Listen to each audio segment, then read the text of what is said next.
નમસ્કાર દર્શક મિત્રો, ઇન્ડિયા 24 ન્યૂઝમાં આપ સર્વનું હાર્દિક સ્વાગત છે. આપ જોઈ રહ્યા છો ગુજરાતના અને દેશભરના સમાચાર.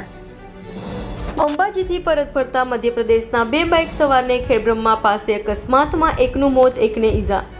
મધ્યપ્રદેશના જાંબુઆના બે યુવાનો અંબાજીથી પરત ફરી રહ્યા હતા ત્યારે ખેડબ્રહ્મા પાસે ગ્રેવિટી કોલેજની સામે કોઈ કારણસર અકસ્માત થતાં એક યુવાનનું સ્થળ પર મૃત્યુ થયું હતું તથા બીજા યુવાનને પગે ફ્રેક્ચર થયું હતું.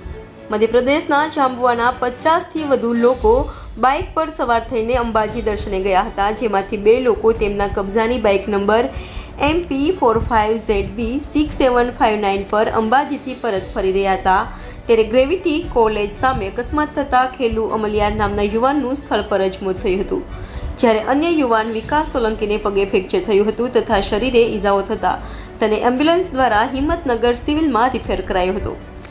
રિપોર્ટર જયેશ ઠાકોર સાથે શૈલેષ પટેલ, ઇન્ડિયા 24 ન્યૂઝ, સાબરકાંઠા.